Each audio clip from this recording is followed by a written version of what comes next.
U.S. President Donald Trump just made his first official visit to the United Kingdom, and people are out on the streets losing their mind, being divided and conquered by utter hyperbolic, divisive bullcrap that's promoted by the mainstream media and, of course, social media. And that's why in this video, I specifically want to talk about this and how this problem's not going to go away, and it's only going to get worse from here. But before I get into that, plus a lot more, I wanted to remind people about Ggest, the event happening in Las Vegas from July 19th to the 21st, where myself and other amazing speakers will be hosting a major event in real life where you could attend by buying tickets in the description below. And if you use the promo code WRC, you also get 10% off, and I get a small commission, meaning you at the same time attend a cool event and support independent media at the same time. It's a win-win. And the link, of course, will be in the description below. Now, looking at news stories today, a lot of them are dominated by the insanity and protests that are happening right now in the United Kingdom against U.S. President Donald Trump, with classy headlines like this: Trump protesters' giant model of president sitting on golden toilet while tweeting appears in central London. And of course, the day before, headlines like this with people projecting Barack Obama's approval ratings and also a tribute to John McCain, because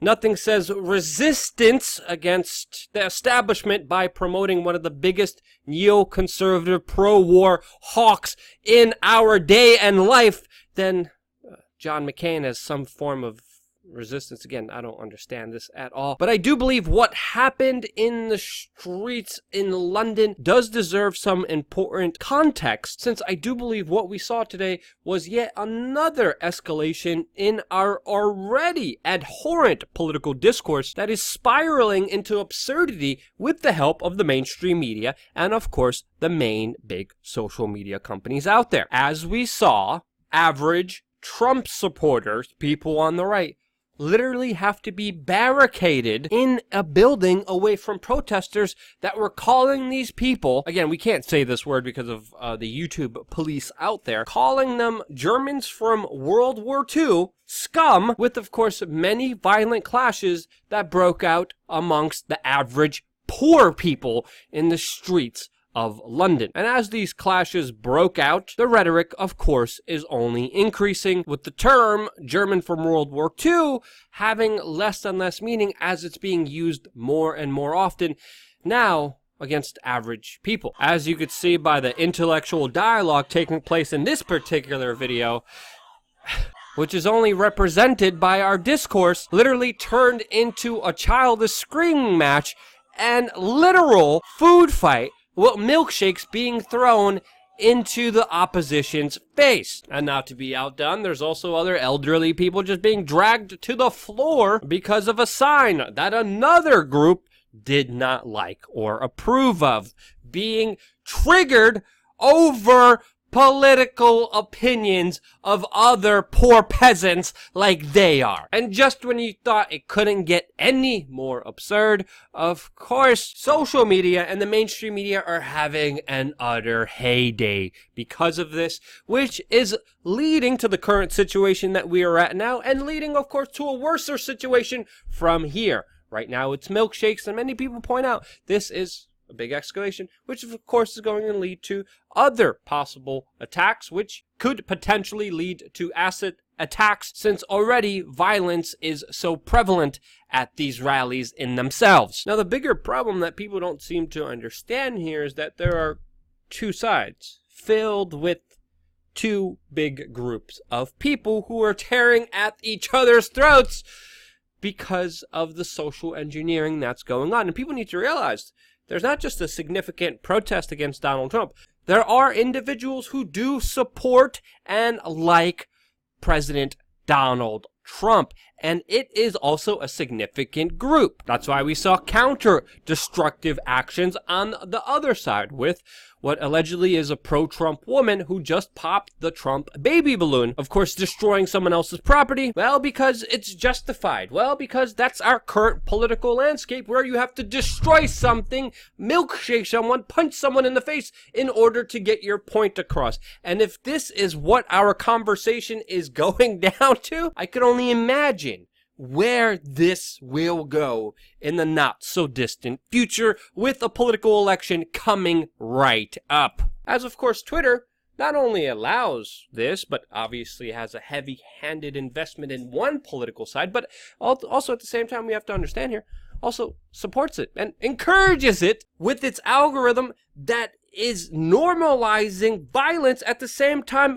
promoting victimhood, which leads me to my next topic with how asinine and idiotic some people are in this entire political circus that they will extort to losing all of their rights, all of their abilities to be able to have free speech in order just to destroy the other side. That's how destructive our language and our discourse in our political day and age is, where people are willing to literally give up their right, have someone else determine who and what can speak, just to slight the other side. That's how insane this discourse has become, and as represented by the @GayWonk, Carlos Maza, who's literally trying to create another YouTube apocalypse because persons say mean things to him and criticize him, which of course he views as some kind of twisted form of abuse, when in reality it's people criticizing him, which happens when you have a political opinion. Meanwhile, this is the same individual, as Tim Pool points out,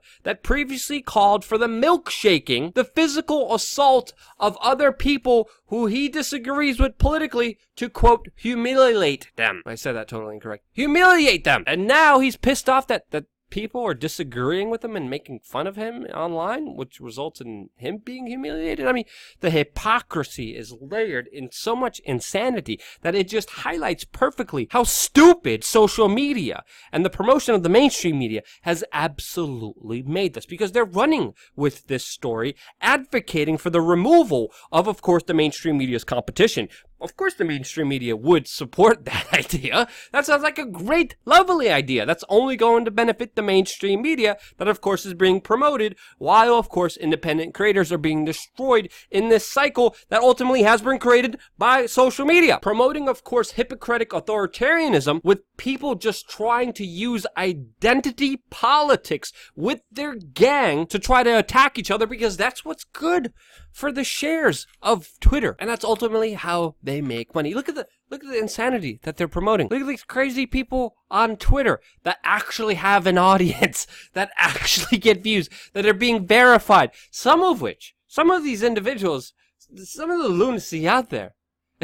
It's like this one, which is highlighted here by WeAreChange.